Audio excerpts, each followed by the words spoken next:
Hey, welcome back to the Business of Story. If you are a first time listener, welcome.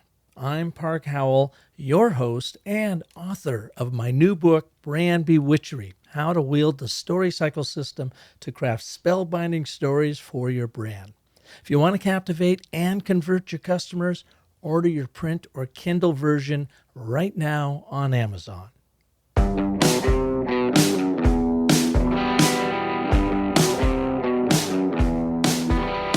Okay, I've got some quick mental gymnastics for you. If I want to make my story our story, then I have to tell it through your story. Okay, did I confuse you? I did myself a little bit there.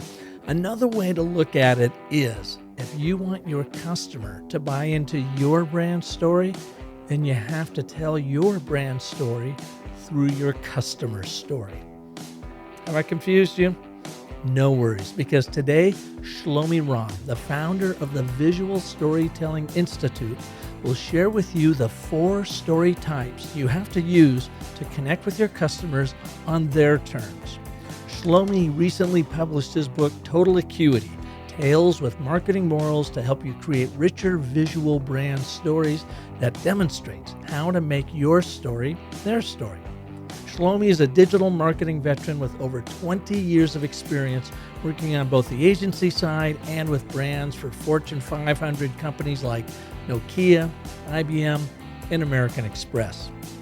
He started the Visual Storytelling Institute, or VSI, to help business leaders rise above the growing communication noise by leveraging a form of visual storytelling that make the stories you tell mirrors that reflect your customers' innermost wants and needs. Plus, during this episode, Shlomi shares a health scare that turned his world upside down last year and how it has helped him redefine the important work he does in the world.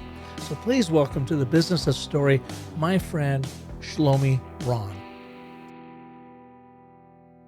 Shlomi, welcome to the show. Pleasure, always a pleasure. And you started the Visual Storytelling Institute out there about 4 years ago, a really interesting program. Can you give us your backstory a little bit about how did you bring this all together and why? I started VSI 4 years ago, and my background is over 20 years in digital marketing, both in the agency and the brand side, working for major brands like IBM, Nokia, American Express, and others. Yeah, you worked at Ogilvy and Mather, right? Yeah, I had a short stint at actually the first interactive unit that Ogilvy launched back in the 90s in New York. So that was a great experience. And what was your specialty in the digital world? I pretty much rode the waves of from the early days. If you remember, there was an agency in New York called iTraffic, the media planning and buying agency. So that was the heights of the banner days. I was working on online advertising as a media planner. When I was working for Gateway Computers on the West Coast, it was the CRM days. So I was running CRM strategy for their different computer products. When I worked at IBM, it was head of social and mobile. So that was a whole complete different ball game, So you headed up the social media program at IBM for a while? Yeah, for the hardware business units, these monsters, mainframes and storage products. Yeah, absolutely. Was it kind of learning by the seat of your pants because digital marketing was so new at that time, or how did you do it? First of all, being part of IBM, you get to work with globally, 73 markets, and IBM is known to launch at least 4 major product launches every year. And each one, it's a whole process of from starting working with the developing social listening research before you launch your social media campaigns, and then working on what you're going to do actually in the marketplace, working with the agencies. Actually, I worked with the Ogilvy, that was the agency of record. It was kind of a funny joke that helped us with those campaigns. On top of it, you really get to work with the latest and greatest technologies. I remember we started using Spreadfast, if you remember their social media publishing platform. That was the early days. Spreadfast. I don't remember Spreadfast. Is this something IBM created? No. That was a outside vendor Oh, that okay. was really one of the early players in the space of the publishing platforms. Kind of a Hootsuite, but on steroids. So that's what I did there. Then I spent some time at Nokia, mostly on the marketing side. If you remember the App Store, I was at the time a product management role that really worked with different carriers to customize the app stores to their phones. So AT&T and others in Europe. So that was a lot of fun right before they got acquired by Microsoft. And also there was the aspect of working with the Finnish culture, which was interesting, traveling to Finland Mm-hmm. and working with the teams there. In your digital career, what was your biggest success when you look back on it, like something that like you just hit it out of the park? One of the things that was also a great instigator for VSI was after IBM, I worked for Serious Decisions. It's a B2B research and advisory firm that a couple of months ago got acquired by Forrester. I was the head of digital marketing there, and Serious Decisions really all about having their major event every year as the summit. And as part of that, we actually mounted a giant social media wall. I'm talking about 23 feet by 12 feet. It's a giant display. I was really involved in the design of the layout. To me, it was really a revelation because you could see the audience flocking to this display. Because where did you mount it, in the company or out in the public? It was in a conference. Yeah, so basically, SD Summit is an annual summit that Serious Decision is organizing. Mm-hmm. And we just mounted this this digital social media wall, which was comprised of about close to 100 LCD panels, if you could imagine. The beauty of that is that people that gathered around that social media wall, they can actually use their phones to post something on social media, see it up on the screen immediately. And that created this immediate gratification for this audience. I was really amazed by the impact of the visual effect on people. I always thought about it almost like a digital altar that people A kind of digital flocked around. altar? Yeah. Yeah. Mm-hmm. So that kind of really made me think about, the power of stories, visual media to kind of move people emotionally. So that was a surprising moment for you. You weren't expecting that, but when you watched that and experienced what they were doing, that it's just that visual nature that seemed to attract them and keep them glued to your screen. Exactly. So that was really one driver that made me think that, visual media today has a much stronger power that people actually are realizing.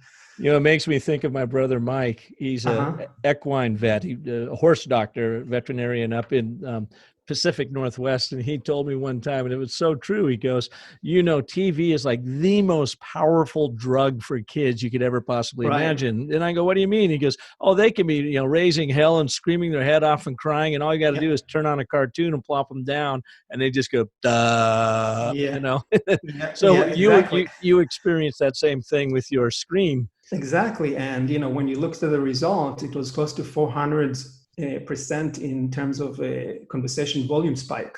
And it was insane. Gosh, and here we are talking on audio. I guess we need more video going on with my show here. Well, so let's juxtapose that with that surprising outcome that maybe is one of the reasons that led to you creating the Visual Storytelling Institute. Can you tell us about a time in your digital career when you had a total failure? Just a complete and utter fail, and you're like, what in the heck am I doing? The most common thing that you could think of, when you plan a webinar and for some reason people don't show up. Yep. Happens all the time. Mm-hmm. Yeah, exactly. And you invest so much time in the content and, you get the word out, send it to your newsletter, people on social are commenting, liking, everybody's sending you the right signals. But when it comes to actually attendance, it's a whole different ballgame. And it doesn't matter if it's free or it's fee-based. Did you have Sometimes that it happen happens. in one of your roles where you were putting on a big webinar for one of the companies you Yeah, worked for and thought it yeah, was going to be a huge hit, and then it was like crickets, nobody showed up, and people exactly. probably looked at you and said, "What the hell, Shlomi? What's going on?" Exactly. Oh, or another failure when we talk still on webinar is that you get a glitch. So Oh, you actually recording, and it's the CEO of the company, and Google decided to do something. Back then we used Google Hangouts, and there's a glitch, and the whole session is ruined. hey, it's live TV basically. So, as soon as Exactly. you say we're on and that red light on air Yep. is on, anything can Yep. go. And of course, Murphy Law Exactly. usually kicks in. Exactly. Yeah. But I should say also back to your earlier question about why I started VSI. So obviously, that digital giant, this social media world was one instigator, but I would say that throughout my career, I always nursing my passion for visual stories, and it kind of represented itself in two areas. One is a passion for classic Italian cinema that stemmed from my interest in the Italian language. You grew up in Israel, is that right? Yeah, I grew up in Israel. That's the reason for you're probably guessing my name is Shlomi Ron. Shlomi is like the Hebrew name for King Solomon, so it comes with a lot of responsibility. Oh, I'll say. Absolutely. Yeah.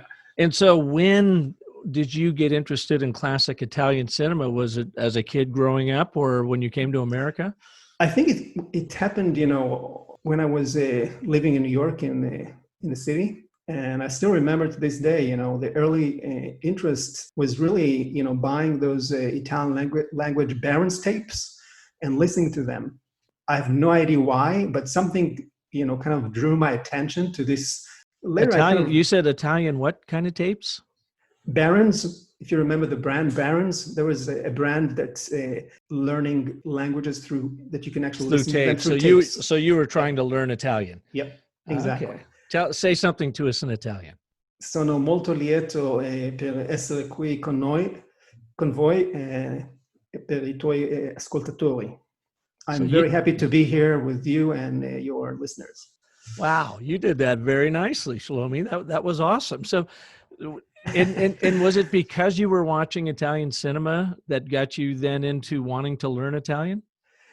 No, it was the other way around. I mean, I started by just taking Italian language courses when I was living in New York, San Diego, and back in New York. And it was really my Saturday routine. I would always joke, I spend my Saturday in Italy because once you experience the language, the culture, you pretty much have everything you need except the location, right? I started really learning, study Italian for about 10 years, once a week. And as I was moving up the levels, we kind of ditched the textbooks and started watching films. Use that as a trigger to discuss them in Italian. And that was a lot of fun. I started my own blog, cafepellicola.com, where I would review films. And later on, I also would run a mini festival where I would curate the films and run post-screening Q&A discussions. And my sweet spot is really the early 40s, 50s, and 60s black and white. For some reason, I find the authentic visual language, the characters, the situations really appealing. Something in them really talks to me. That was one aspect, classic Italian cinema. Another aspect that kind of drew me into visual storytelling was my father-in-law, Uzi Schwartz, was one of the early pioneers of video art. His work is collected in major museums, like the Guggenheim, the Whitney, the Smithsonian acquired his first video installation 3 years ago. And did you say his name was Uzi Schwartz? Buky Schwartz. And Buky Schwartz. Yeah, Cool. yeah, Okay. yeah. And Just want to make sure I heard that right. yeah, bookieschwartz.com is the website. You can all take a look. And he started in the mid 70s when video just started. Like, if you can think about VR today, that what's in the mid 70s video was like. Oh, it was So VHS basically. Was it even exactly. VHS back then? It was more like 16 millimeter. Yeah. Yeah, and he really played on the aspect of optical illusions where he would create physical sculptures that are occupying a space, and he would mount different video cameras in strategic points. And you could see the result. I mean, when you enter a space, it would look all like chaos. But when you look at the monitor, it will all make sense. Oh, I'm on the site right now. Very interesting. Yep. It's the first time I've seen this. If you're listening to this show and you've got a computer in front of you, go to BUKY Schwartz, SCHWARTZ.com. Wow, that's pretty interesting avant-garde stuff. It kind of way ahead of its video time, I would say. Yeah. So in the past couple of years, we've been managing the estate and his collection. We have an archive in Israel, an archive here. Had a great collaboration with NYU. They sent us a grad student that worked on our archive in collaboration with the School of Communication and University of Miami here. And we are constantly working to spread his legacy in the space of video art. So those two things, classic Italian cinema and video, and my experience in digital marketing, that's kind of what pushed me into connecting the two, especially when the noise out there starts growing to levels, You're talking about the digital noise. You're talking about social media, digital marketing, and banner ads and all that blah, blah, blah, blah, blah. So it sounds to me like, and correct me if I'm wrong, that you came up through the marketing world in the digital realm, and you always had this fascination for the visual side of storytelling, but it wasn't maybe until you first had that incident with the screen and you saw just what an impact that visual had. And then, of course, working with your father-in-law, Uzi Schwartz. Yep. And that all has kind of come together to create the Visual Storytelling Institute. So what is VSI?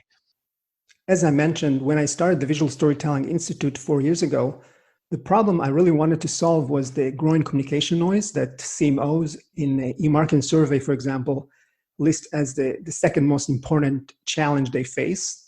So I remember I really Googled visual storytelling to see what kind of a result I could find. And the only references I found were around graphic design, photography, or filmmaking. So since the specific niche I wanted to occupy was visual storytelling in the context of marketing, I had to come up with my own definition for what it means. So the way I define it is visual storytelling is really any marketing strategy that has three conditions. One is that you use the 3-act story structure. That means setting, conflict, resolution. 2 is that you are placing your customer at the heart of the story. So it's not you it's not you as the brand. And 3 is that obviously you use a visual media format from images, videos, all the way up to AR and VR. So if you want to learn more about this, just Google visual storytelling and you're likely to find an article I wrote 4 years ago about what is visual storytelling that really unpacks my full perspectives. What I do is really helping businesses rise above the communication noise in 3 areas. One is training, my visual story framework, where we help them articulate, visualize, and communicate the visual stories across channels. I'm also active on the academic side. I worked as a professor at the Idea Center. It's an entrepreneurial center at the Miami-Dade College here, and created a full semester visual storytelling course. And in fact, this coming fall, I'm also going to be teaching a brand storytelling course at the business school here at the University of Miami. I'm also active on the production side. I have a production studio where I work with the visual artists to bring to life different brand stories, from animated explainer videos, brand documentaries, presentations, sketching, anything that is visual media in nature. And I also help clients on specific visual storytelling challenges, more in an advisory consulting capacity. The last part is more kind of a thought leadership, especially because these days you need to educate the marketplace. What is visual storytelling? Because when I Googled visual storytelling, it was primarily referred to as filmmaking, photography, or graphic design. So I started the VSI blog, which is a lot of content about visual storytelling. If you Google visual storytelling today, most likely you're going to bump into my content. Mm-hmm. I also host the Visual Storytelling Today podcast, that platform to bring different experts from within the industry and also from outside the industry. So for instance, Say I've got a client, or I am a client of yours, and I want to have much greater impact on Instagram. I'm just not connecting or converting people. How does your approach come in, and what do you coach people on how to make their visual storytelling in a channel like Instagram that much more powerful? It really depends. I mean, there's obviously differences in client types. So if you are entrepreneurs just starting out, launching a product, or if you're a mature program, but let's take the example of an entrepreneur that's still making their first steps and trying to really define their brand narrative. So what I do with them is a few words about my framework. It has three parts. Story making is really about really extracting their brand narrative, their big why. Once they have their narrative defined, then we can move on to the second phase, which is the story visualizing. And in this stage, it's all about really finding supporting stories to the larger narrative that can actually help bring it to life. So it could be, as the example you just gave, trying to figure out different story types that would make sense for the Instagram platform. And again, I've developed a series of about 10 different story types that we could explore and would make sense to bring their larger narrative alive. And the last part is really the storytelling, which is really the marketing component of once you have the visual stories created, how can you communicate them across channels and stages of the buyer's journey? So essentially, you break it down in these three acts or three different segments. Story making is to understand what the brand story is and how you're going to stand out telling that story. The second one is visualizing how are you going to tell that story, and you've got 10 different story types, for instance, on Instagram, and I'm sure you must have these for other channels too. And then the final thing is, I guess, activating. When you say story marketing, is how do you now take it to the world, both through strategy and then the actual execution of it? Yeah, it's a distribution, basically. Yeah. Yeah. So there's the Storytelling Institute. It sounds like it's a nonprofit organization where anyone can come and learn, from you. Is that right? Or is this really more your company that people come to? It's strictly for profit. It's really designed. The reason that I put the institute is because I want to position myself not just an agency, more of a think tank, because I'm really interested also to shape the marketplace in terms of what is visual storytelling and how can we use it today. And that's why I published a new book, Total Acuity, that I'm sure we're going to talk about. Oh, yeah. You're getting ahead of me, Shlomi. But I wanted to just learn a little bit more about the Storytelling Institute. So our audiences can go and they can check it out at visualstorytell.com, visualstorytell.com. But so it's an institute, but it's really a for-profit for you. I mean, totally understand. It's your business to help marketers become better, more compelling storytellers, thinking visually first and foremost. Exactly. My big premise is that stories are nothing but mirrors. The only way they become effective if they transform the brand story into the customer personal story. So once you have this total eclipse between the brand story and the customer story, you got them. So that's really my main premise for VSI. And all I'm doing is really mirroring brand stories with customer personal stories. Can you give us an example of maybe a client you worked on that demonstrates that, how that works? Yeah, so right now, actually working with a nonprofit client, it's called Avenue 3 Miami. They're looking to revive downtown Miami across streetscape transformation, homeless outreach, and reducing criminal activity. So for them, what are we doing right now, which is kind of interesting, we started a campaign called 1,000 Stories. Unlike LA, where you have close to 60,000 homeless people, in Miami, we have about 4,000, but 1,000 of them are unsheltered. So the campaign is all about telling the stories of homeless people, unsheltered homeless, and focusing on the 1,000 people because it's more achievable. So what I'm doing now is really working with the homeless people to bring to life their stories, and this way, by placing meaningful details in their stories, connect with audiences in order to increase donation and volunteer support. How are you telling their stories visually? So we're using animation because I have a very talented illustrators. What these visual artists are doing is really recreating the main. Right now, for example, there's a Manuel story, and Manuel is a young guy that grew up on the streets for a variety of reasons, and we basically bring to life his story and create a character that looks like him.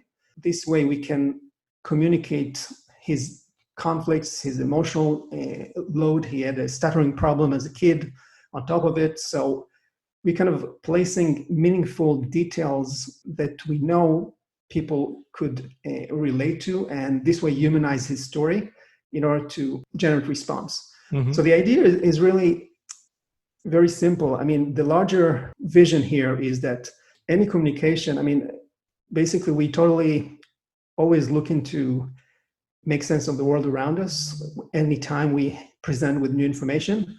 And the way we do it is by parsing that new information with our past experiences, our belief system, our interests. So in essence, there are 4 story types.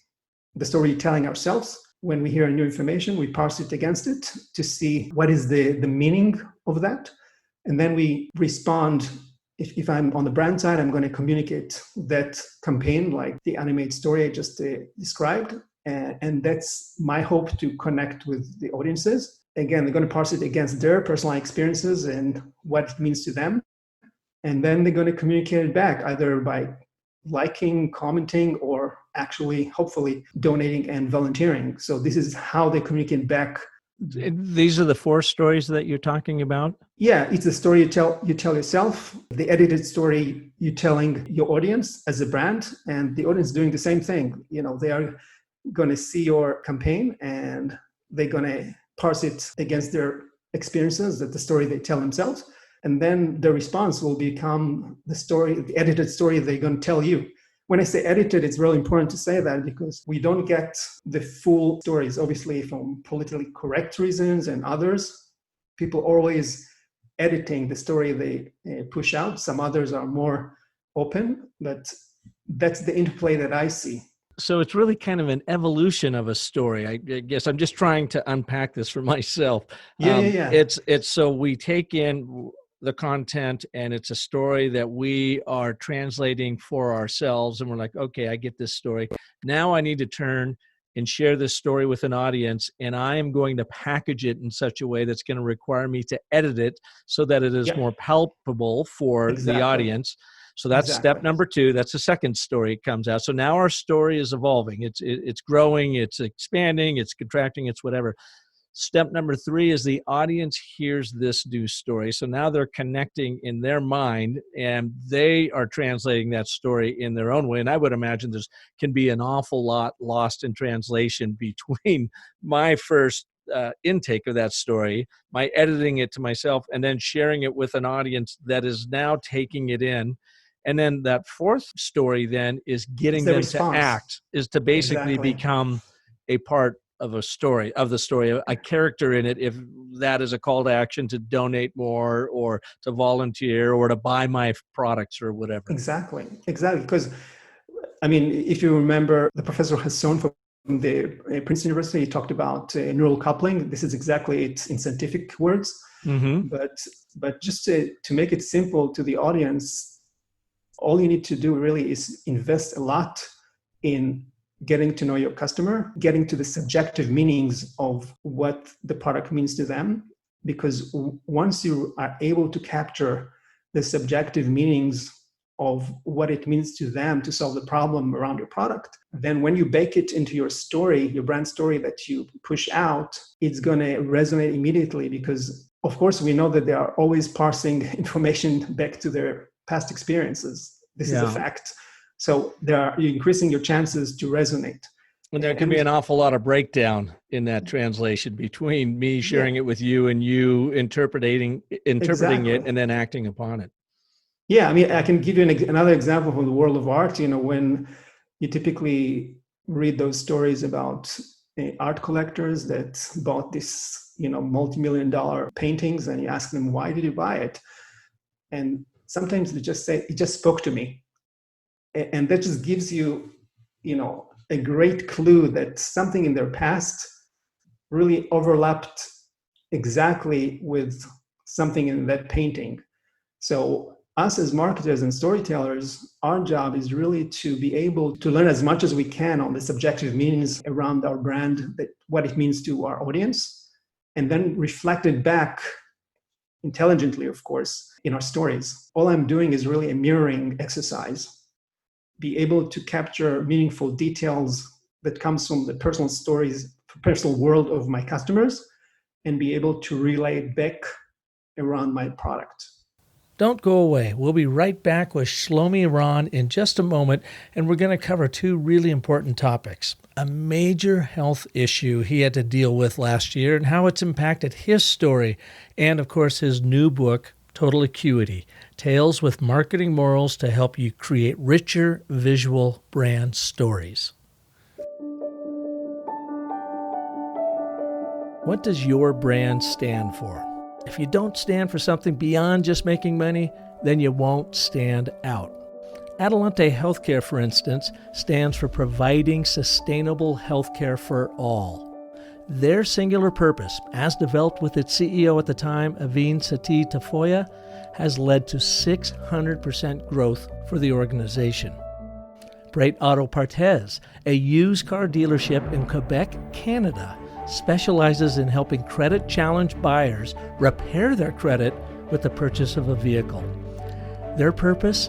They provide you with a vehicle to financial freedom. Its founder, Andre Martin Hobbs, says they have quadrupled their growth by religiously following their purpose-driven brand story.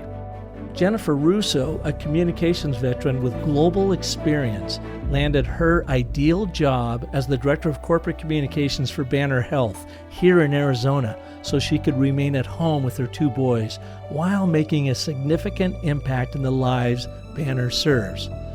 Her personal purpose-driven brand story is that of being the kinetic communicator, leveraging the power of diversity and inclusion in the workforce. What do they all have in common? They each crafted their purpose-driven brand stories using the proven story cycle system. Now you can too by using my new book as your guide. It's called Brand Bewitchery: How to Wield the Story Cycle System to Craft Spellbinding Stories for Your Brand. And it's available now in print and Kindle form on Amazon. Brand Bewitchery not only guides you through my proven story cycle system to reveal your purpose-driven brand story, but in it, I teach you 3 proven narrative frameworks so you know how to tell it with tremendous impact. Brand Bewitchery is the ideal complement to my online course that you can take right now too at businessofstory.thinkific.com. My job as the world's most industrious storyteller is to help you excel through the stories you tell.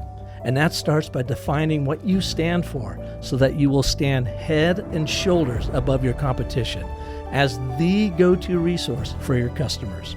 So order your copy of Brand Bewitchery now and start telling your story on purpose.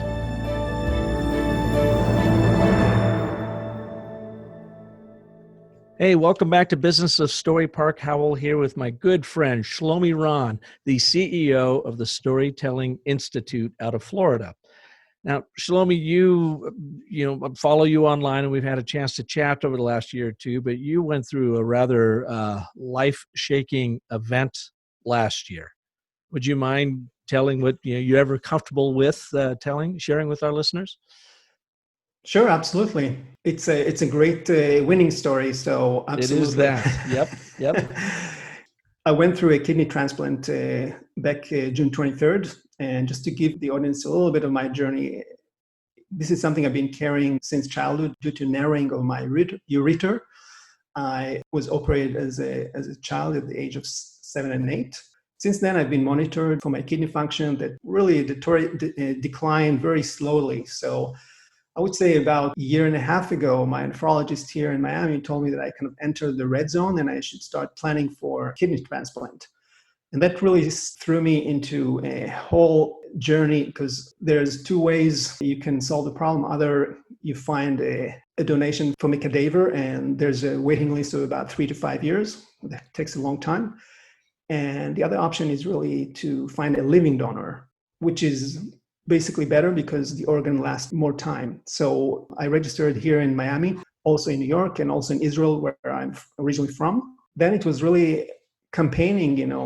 You start with the inner circle of family and friends, then you expand it to colleagues, starting advertising. That was really a winding road, because last February I received a note that there was a donor found, and typically donors go through a 5 steps of qualification, which is very challenging by itself. So there was a donor found, blood type AB, and the last step is really a meeting that want to make sure that everything was really altruistic, no money change hands. Unfortunately, I traveled to Israel, attended that meeting with that candidate, and he actually didn't pass that committee, and I had to kind of start all over again. Wow. And I should say how that did that feel? it felt really, disappointing, because we thought that was the one. And the way it works is that I needed blood type O. I can get only an O type, and this guy was a AB type. And that was really devastating because I was really thinking that it's going to happen. A few months went by, and other donors came forward. Some of them made it to one of the steps, but some of them flanked. So it was always kind of ups and downs. That I would say around early June, my doctor here also told me that nothing happens in 4 weeks. You should go on dialysis, and that was really kind of a red flag. And a week or two passed, and then I got a call from the kidney coordinator in Israel that I should travel to Israel because the O donor that was destined to me is now reaching the 5th step in the qualification. And I arrived on June 15th, June 18th. Well, so you had to do a second trip back to Israel, and were you kind of wondering if it was going to happen the same way again? Exactly. Same outcome? So I arrived June 15th. She had the committee meeting at June 18th. She passed with flying colors, and I was operated June 23rd. So I was able to really escape that dire outcome with the dialysis, really the nick of time. So a situation that really makes you appreciate life, and it feels like a rebirth in a sense, because I was on a very severe diet before that. Low potassium, low phosphorus, low protein. It pretty much kills everything. Yeah. So that really opens up the whole ball game all over again. And, you meet your donor and their family. They become really more than a family at this point. We talk over the phone. We met our sons, it's really a fantastic feeling because it's somebody that invested over a year of their lives to go through this qualification process. Beyond that, there's the emotional toll and why she should do it. And this complete stranger, this is not a family at That's all. the amazing thing about it, what people will go through for a complete stranger. And it sounded like really time was of the essence for you. You had to get this done. Otherwise you had been on dialysis. Then who knows from there, huh? Exactly. Wow. Well, thank you. When I watched your ordeal last year from afar, you were very nice in sharing what you were going through online. I was feeling for you and sorry that you were having to go through that. And then it seemed like out of nowhere that voila, you got this kidney. Yeah. And I should say, I also brought my visual storytelling into this fray as part of this campaign. The production studio that I work with actually developed a very powerful animated story. It was really about 2 kidneys that really working in a co-working space within our body. and one of them decided Kidney co-working. I like that. Yeah. So I can send you the link. Would you? Afterwards. I would love to put it in the show notes for our audience to take a look at if they'd like. Yeah. And that was really greatly received. And because it really not only educated the people about this problem, but also gave people really an optimistic view about how, this thing could be solved. So. Wow, that's incredible. Mm-hmm. So how since then, that wasn't that long ago, you're back on your feet feeling great and you're able to eat again. That's always good news. How do you think it has impacted you as a visual storyteller going through something as life-altering as getting a kidney replaced? Yeah, I think it really brings a lot of perspective on both, the business, the personal lives for sure. It gives you really, first of all, a great reason to give back again. For example, I actually was mentored by the American Transplant Foundation. They basically pair you up with a transplanted patient that I consulted with through my whole journey. So now I kind of become a mentor myself and helping others. I'm also active as a mentor in the entrepreneurial organizations here in Miami.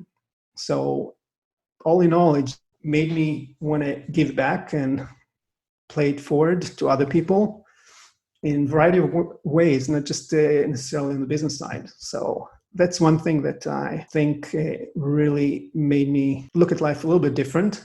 When I was actually working throughout this period, one of the big lessons is that you have a major dragon in front of you. The most important thing you could do is really maintain some sense of the routine, continue what you're doing. I know it sounds counter logic, but that's what I did.